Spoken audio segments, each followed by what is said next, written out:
TV Metrópole em defesa dos trabalhadores a caminho da aposentadoria. O Metrópole Debate tem hoje mais uma edição com dúvidas, perguntas, questionamentos dos nossos telespectadores sobre direito previdenciário. Muitos empregados domésticos, quando pedem demissão, esperam receber uma boa quantia de indenização, mas alguns sequer têm carteira assinada. E a maioria, ou quase todos, não têm o pagamento do FGTS, porque os patrões não são obrigados a fazer esse depósito. Nesse caso, quando há essa expectativa dos trabalhadores domésticos para receber altas quantias em indenização, essa expectativa geralmente vai ser frustrada?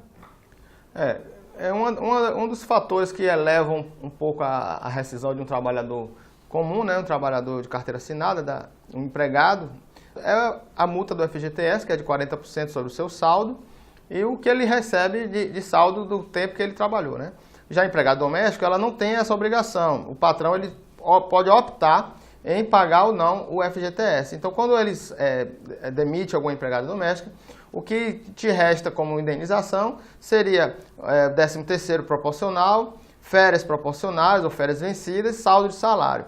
Então, não tem tantas verbas como um trabalhador comum de carteira assinada de uma empresa. Muitos trabalhadores domésticos têm a expectativa sobre o pagamento do FGTS, mas ainda não é lei, embora alguns patrões já se antecipem ao que virá por aí e já pagam o FGTS. Com certeza. O artigo 7º da Constituição Federal, no parágrafo único, determinou que alguns direitos trabalhistas a empregada doméstica não teria direito. E existe uma proposta de emenda constitucional, né, tramitando no Congresso Nacional, que vai excluir esse parágrafo único da Constituição. Se isso acontecer, automaticamente a empregada doméstica passa a ter direito a todas as outras verbas trabalhistas. A gente espera que venha uma lei regulamentando como é que será esse pagamento, porque o INSS hoje é de 12% do patrão e 8% da empregada, 8, 9 ou 11% da empregada. Se vier a extinção desse artigo da Constituição simplesmente, ele vai ter que pagar, além dos 12% do INSS, vai ser obrigado a contribuir com 8% do FGTS, que é a mesma alíquota dos trabalhadores normais. A gente entende que, após essa exclusão do parágrafo único do artigo 7º da Constituição, virá uma lei regulamentando como é que será o pagamento do FGTS da empregada doméstica. E você, trabalhador, trabalhadora doméstica, também a expectativa vai se transformar em perspectiva de um dia você ter também o FGTS garantido. Recebemos perguntas de telespectadores da TV Metrópole de outras cidades da região metropolitana de Fortaleza e também da região do Vale do Curu.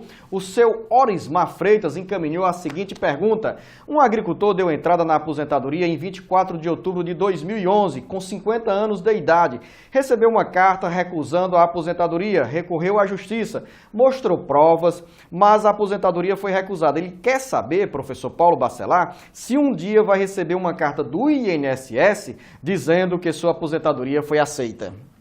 Ele, para ter direito à aposentadoria, a princípio, teria que ter 60 anos de idade, né? 50 anos de idade ainda não seria possível.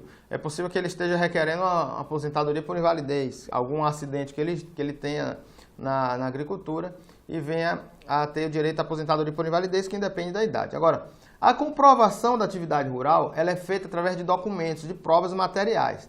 Se ele não tiver, no artigo 115 da Instrução Normativa 45, que é a IN, né, que a gente chama, que é a nossa lei para os servidores, ela cita alguns documentos que o trabalhador rural precisa ter para, somente com ele, comprovar a atividade rural. Um desses documentos seria um bloco de notas, que ele vende a mercadoria, ou então contribuições previdenciárias, que ao vender a mercadoria ele precisa contribuir para a Previdência.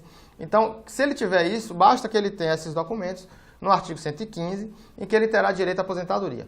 Caso ele não tenha nenhum documento desse, ele precisa ter uma declaração do sindicato rural. Além da declaração, outros documentos de prova que venha somar com a declaração. Por exemplo, uma certidão de casamento, em que na época que ele casou, consta a profissão dele de agricultor. Basta que seja um documento só, com a declaração, e ele seja aposentado por invalidez ou por outro benefício qualquer. Mas ele precisa ter comprovação. Caso ele não venha comprovar, o INSS terá infelizmente, indeferiu o benefício. Agora nós temos muitos casos de agricultores que querem dar um jeitinho com documentos e papéis para garantir a aposentadoria. É verdade que durante o processo de perícia, que às vezes o agricultor é submetido, até as mãos são avaliadas se tem calos ali para comprovar que ele realmente trabalhou na agricultura? Já é lei, né? Não podemos, o servidor público, seja ele da fase administrativa, seja ele médico, perito do INSS, não pode avaliar um trabalhador pelas questões físicas, pelas qualidades físicas. O juiz, ele costuma olhar a questão física, pegar na mão, ver a condição física da pessoa, mas administrativamente isso não pode ser feito. Temos pergunta de Maranguape, região metropolitana de Fortaleza, distrito de Itapé-Bussu. O senhor Paulo César Silva de Almeida, ele pergunta qual é o ano que vai fazer a revisão de 98 ou 99, quando foi aposentado? Olha, a revisão dos benefícios por incapacidade, entendo que esteja sendo feita essa pergunta relacionada a esses benefícios que foram concedidos a partir de 99. A partir de novembro de 99, foi alterada a legislação previdenciária, criada a Lei 9876, em que mudou a forma de cálculo nos benefícios. Para você ter um benefício por incapacidade ou aposentadoria, antes você fazia uma média dos últimos 36 meses. A partir de novembro de 99, essa forma foi alterada, passando a ser todo o período contributivo, desde julho de 94, foi quando teve a mudança do real, e até a data da sua aposentadoria ou do seu benefício, excluindo 20% dos menores salários. Então você faz uma média de todo o período de julho de 94 até a data da aposentadoria e 20% desses salários são excluídos para usar somente os maiores salários. A partir de 99 até 2009, os benefícios por incapacidade não foram calculados com a exclusão desses 20%. Por isso vamos fazer uma revisão. A partir de janeiro agora, as pessoas já estão recebendo cartas para fazer essa revisão, e a pessoa que tem benefício ou teve um benefício no período de 99 a 2009 deve ter o seu cadastro atualizado no INSS, principalmente o seu endereço, porque se tiver listado nesses benefícios para revisão, receberá uma carta em casa dizendo qual o período que ele receberá. A última pergunta de hoje vem do senhor Renato Pereira de Moraes, ele que é do Conjunto Ceará. Ele já tem aposentadoria proporcional. Ouviu dizer que pode se desaposentar e pedir a aposentadoria integral. Continua trabalhando e tem 35 anos de serviço. O decreto 3048, ele é claro quando diz que as aposentadorias são irrenunciáveis e irreversíveis. Então, você aposentando, você tirou o seu primeiro salário ou recebeu o saldo do FGTS ou PIS, aquele ato fica perfeito e você não pode mais alterá-lo.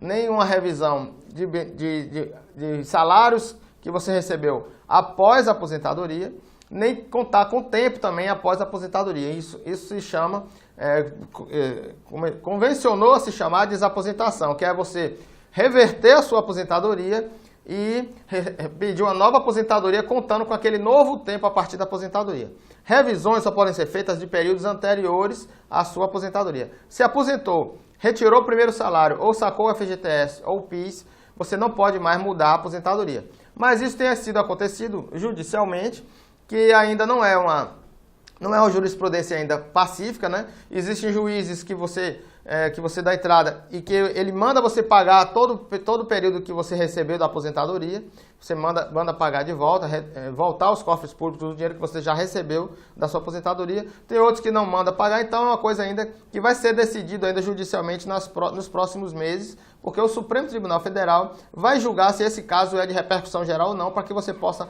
entrar judicialmente nesses benefícios. Estamos encerrando mais uma edição do Metrópole Debate. E você que é pai, solteiro e que decidiu adotar uma criança, você tem também direito aos benefícios garantidos às mulheres que, quando estão com o período de gestação ou estão com crianças adotadas, têm o período de licença maternidade. Esse direito também está assegurado por via administrativa aos pais separados, divorciados ou solteiros que decidiram adotar uma criança. Esse assunto nós vamos trazer aqui no Metrópole Debate na próxima edição com o professor Paulo Bacelar. A você, um bom final de semana.